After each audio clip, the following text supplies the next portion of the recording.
ಮನೆಗೆ ಬಾರಮ್ಮ ನಮ್ಮ ಪ್ರೇಮದಿಂದೊಮ್ಮೆ ನೋಡಮ್ಮ.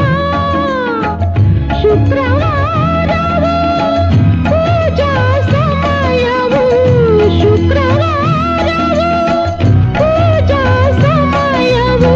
ನೀ ಬರದೆ ಸುಖ ಶಾಂತಿ ಕಾಣೆವು. ಮಹಾಲಕ್ಷ್ಮಿ ಮನೆಗೆ